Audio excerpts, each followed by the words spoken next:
Bienvenue dans BFM Story. Au menu ce vendredi, on sera en direct de Tel Aviv, visé à nouveau par des tirs de roquettes.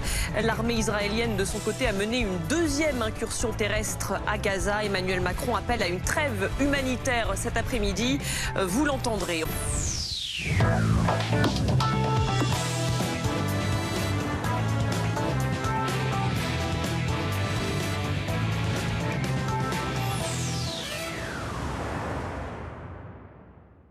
Je vous présente mes invités. On est avec Louise Bichet, responsable du pôle Moyen-Orient pour Médecins du Monde. Merci d'être avec nous. Avec Thomas Soulier, chef adjoint du service politique de BFM TV, parce qu'on parlera aussi de ces annonces cet après-midi d'Emmanuel Macron concernant une trêve humanitaire. Ce sera l'objet d'un prochain chapitre. Et puis Ulysse Gosset, éditorialiste politique international BFM TV. Bonjour à vous Ulysse. Bonjour. On est également en Skype avec Pierre-Henri Chuet, ancien pilote de chasse dans l'aéronavale française. Merci à vous de nous accorder un petit peu de votre temps. Ulysse, on va commencer quand même par ce qui vient de se passer à Tel Aviv. On est 3 semaines après l'attaque du Hamas et les tirs de roquettes se poursuivent. On vit au rythme des alertes à la bombe. Oui, c'est dire si le Hamas avait préparé une véritable machine de guerre et pas simplement l'attaque effroyable du 7 octobre, mais les contre-coups de l'attaque, c'est-à-dire des tirs de roquettes par centaines depuis le 7 octobre, malgré les bombardements de Tsahal sur Gaza. Donc effectivement, de quoi, je dirais, inquiéter toujours les Israéliens qui ne se sentent pas en sécurité, qui se demandent à quand va venir la prochaine roquette et qui justifient d'une certaine manière l'offensive israélienne qui se poursuit, mais probablement pour l'instant uniquement par les airs et par quelques incursions, mais pas l'offensive massive qui était annoncée depuis quelque temps. Donc en tout cas, le fait qu'il y ait cette pression militaire continue du Hamas sur Israël accentue encore la tension, je dirais, alors qu'il y a beaucoup de voix qui s'élèvent dans le monde pour appeler à une trêve. On voit bien que la trêve, elle n'est pas possible parce que Hamas continue à bombarder Israël et à mettre en danger la sécurité des habitants de l'État d'Israël. Et puis de son côté, Israël continue à bombarder le... Donc on est en fait sur Gaza, en pleine guerre. On est en pleine guerre. Effectivement, la trêve s'annonce compliquée. Un mot là-dessus, sur ce que vous venez de dire sur la puissance quand même du Hamas, parce que c'est ce qu'on comprend quand même à travers ces roquettes qui continuent d'être tirées vers Tel Aviv. Pierre-Henri Chuet, ça dit quand même quelque chose effectivement de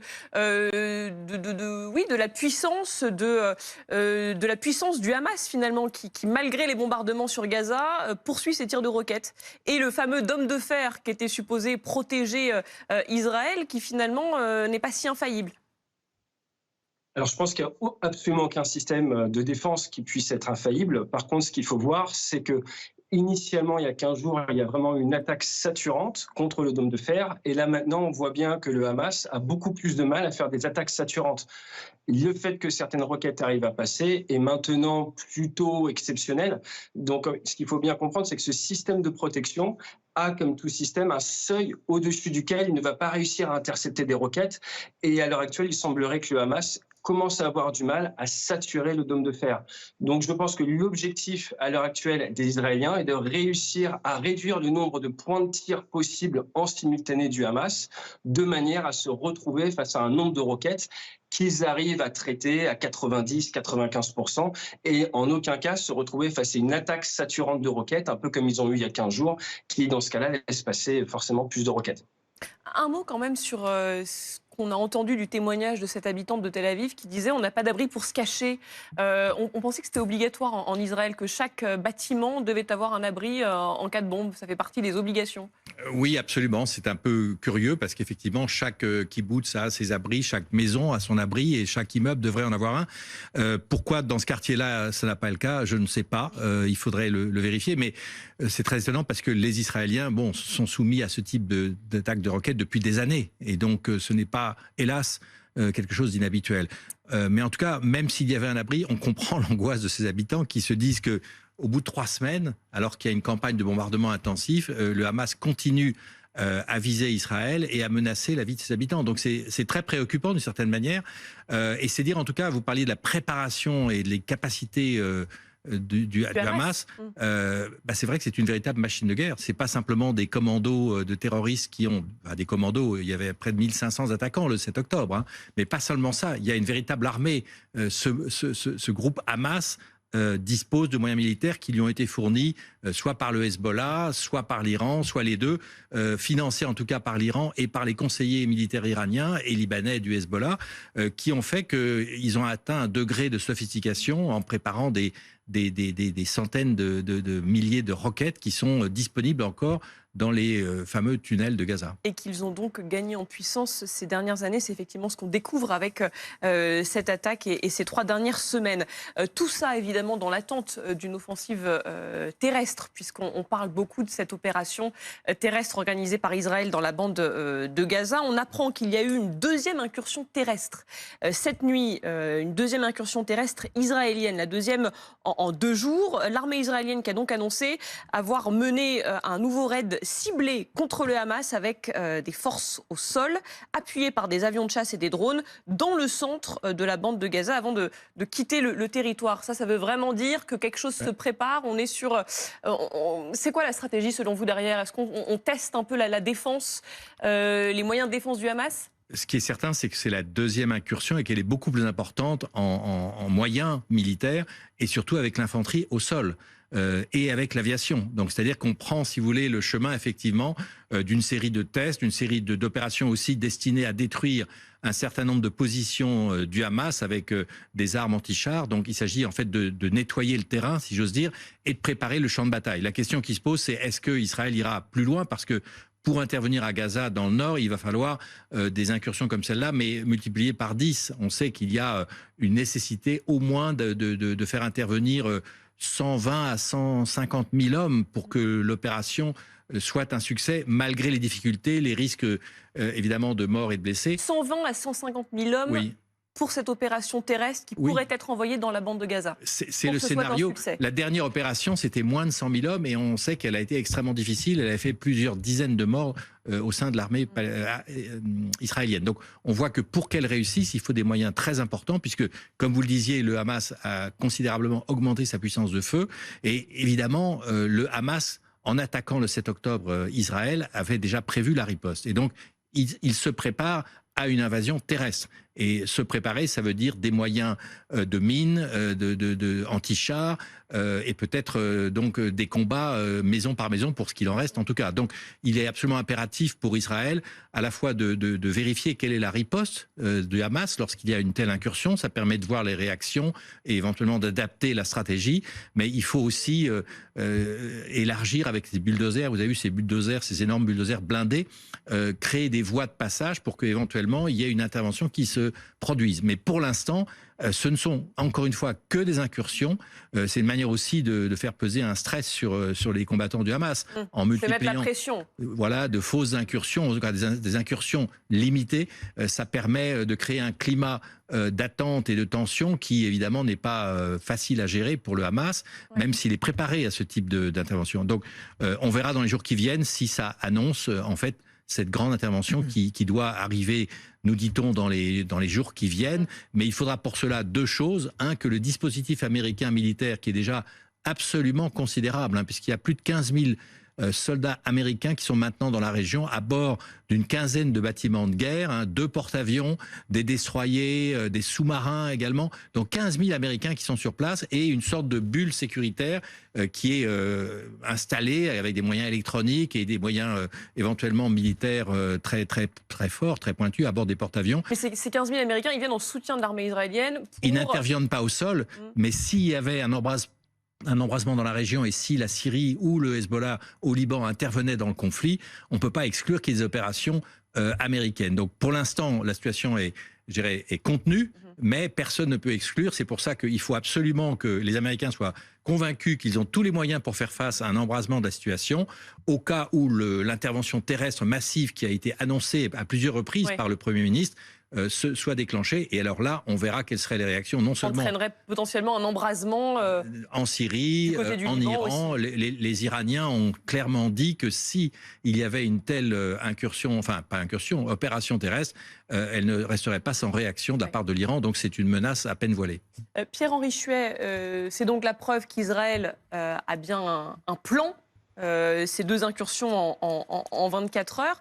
Est-ce qu'ils ne se sont pas compliqués la tâche militairement en bombardant Gaza tous les jours et de manière intensive, puisqu'ils vont devoir opérer aussi dans des champs de ruines? Alors oui, toutes les armées du monde moderne savent que se battre dans un champ de ruines est extrêmement complexe, mais d'après les annonces faites par l'armée israélienne, leur objectif, leur état final recherché était de pousser la population gazaouite à partir vers le sud, de manière à se retrouver dans une zone où leurs règles d'engagement seront facilitées, où ils auront beaucoup moins de mal à savoir si c'est de la population civile neutre ou si c'est un combattant adverse. Leur objectif est de réussir à créer une zone dans laquelle ils vont pouvoir utiliser leur puissance de feu à des fins d'atteinte de leur objectif. Et c'est pour ça que là, ce qui va être vraiment compliqué pour l'armée israélienne, c'est pas la phase vraiment de rentrée, c'est la phase derrière de tenir derrière, d'où ces techniques à l'heure actuelle de on rentre, on sort, on débriefe et on affine notre process opératoire. Et la grande inconnue que tous les observateurs attendent, c'est comment est-ce que ça va se passer? Est-ce qu'une fois qu'ils seront à l'intérieur, les Israéliens se feront attaquer, se feront harceler? Et ça va être très complexe au milieu d'un champ de ruines. L'armée israélienne, qui est évidemment en état de choc depuis le 7 octobre, lorsque les terroristes du Hamas ont percé avec une facilité déconcertante, il faut le dire, un système de défense réputé inviolable. Est-ce que d'ailleurs cette armée israélienne est vraiment l'une des meilleures au monde? C'est ce qu'on voulait voir avec Lisa Adels et les éclaireurs. Lisa, que sait-on donc de cette armée israélienne de Tsahal? Alors on sait d'abord que l'armée israélienne est puissante grâce au nombre de ses soldats. Ils sont 600 000. À titre de comparaison, l'armée française en a environ 205 000 des soldats. Attention, cette comparaison est biaisée parce qu'en Israël, seuls 2 à 3 militaires sur 10 sont des militaires actifs. 75%, les 75% restants sont des réservistes. Là-bas, le service militaire est obligatoire à partir de 18 ans. Et à l'issue de ce service, chaque soldat est affecté à une unité de réserve jusqu'à 51 ans. Israël peut donc les déclencher à tout moment si la patrie est en danger. Et sur les 360 000 réservistes de Tsahal, même ceux qui vivent à l'étranger ont en grande partie rejoint les rangs pour défendre Israël. Ensuite, Tsahal a une puissance financière. Israël investit beaucoup dans l'armée. 4,5% du PIB israélien lui est destiné notamment pour les équipements. C'est moins de la moitié en France. Et justement, l'armée israélienne dispose d'une puissance de feu impressionnante, que ce soit pour l'armée de terre ou l'aviation.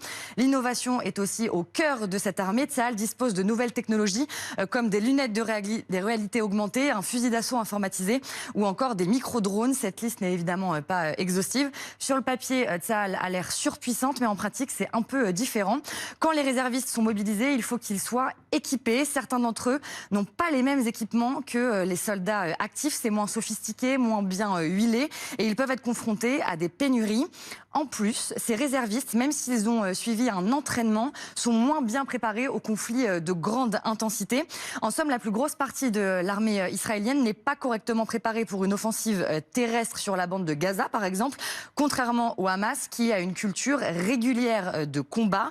Mais on vient de le voir, les équipements de Tsahal sont supérieurs à beaucoup d'armées. C'est peut-être pour ça d'ailleurs que l'offensive terrestre n'a toujours pas été lancée.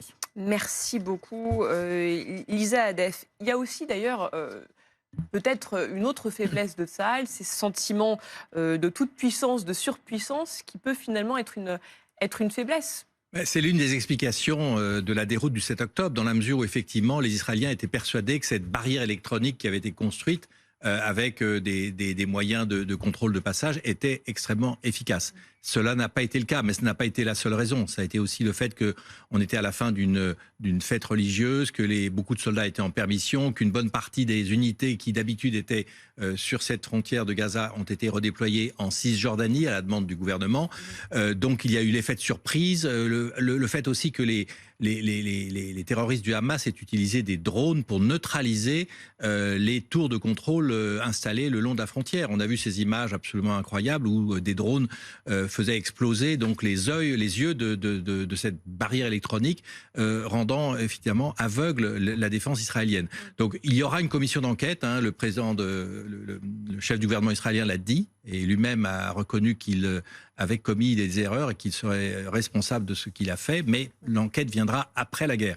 D'ici là, on est bien obligé de constater que la première obligation d'Israël aujourd'hui, avant même l'opération terrestre destinée à éradiquer le Hamas, c'est d'assurer la sécurité de son territoire. Et ce n'est toujours pas le cas, puisqu'il y a toujours des roquettes qui, toujours des tirs jour de après roquettes, jour, on l'a vu notamment menacent la à population. Tel Aviv. Intéressant quand même d'avoir l'opinion de la population israélienne sur cette offensive terrestre massive. Visiblement, ils sont nombreux quand même à ne pas vouloir que ce soit tout de suite. C'est un sondage qui est paru aujourd'hui. À la question, est-ce que l'armée doit mener une opération terrestre dans Gaza immédiatement ou faut-il mieux attendre? 49% des personnes interrogées ont répondu qu'il fallait attendre, contre 29% qui estiment qu'il faut lancer cette opération immédiatement. Donc il y a quand même une proportion plus grande de gens qui disent attention, n'y allons pas tout de suite.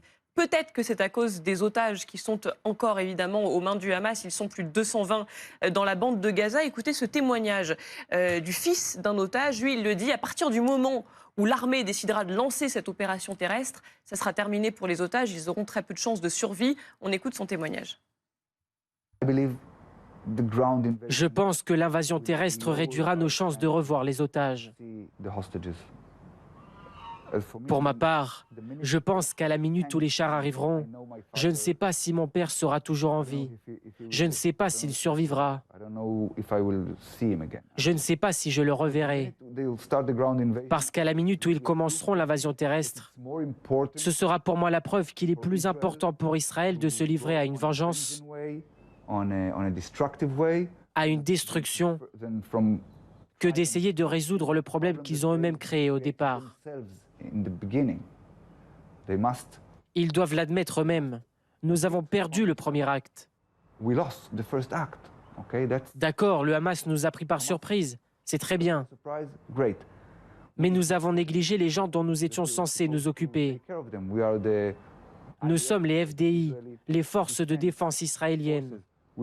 Nous devrions défendre nos citoyens. Si nous avons échoué, et nous avons échoué, nous n'allons pas revenir en arrière et essayer d'attaquer.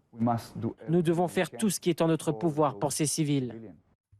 Pierre-Henri Chuet, vous êtes toujours avec nous. Intéressant ce qu'il dit. Il dit beaucoup de choses intéressantes, mais notamment, effectivement, à partir du moment où Tsahal rentrera avec ses forces terrestres dans Gaza, les otages ont peu de chances de survie. Les otages ne seront pas la priorité de Tsahal au moment de cette opération? Moi, je pense que ce qui augmente les chances de récupération des otages, en premier temps, c'est forcément la diplomatie. Après, dans un deuxième temps, c'est des opérations de forces spéciales, d'où peut-être ces volontés d'incursion coup de poing, de voir un petit peu les possibilités. Incursions coup de poing qui seront faites soit par des Israéliens, soit les Israéliens aidés par les Américains. C'est tout à fait possible. On sait qu'ils ont prépositionné des forces spéciales. Après, une fois que vous envoyez la force conventionnelle, afin de minimiser les pertes pour l'armée israélienne, il est probable qu'il y ait une grosse concentration de feu. Et à ce moment-là, forcément, c'est moins une situation d'avenir pour les otages, malheureusement. Oui. Merci à vous. On marque une très courte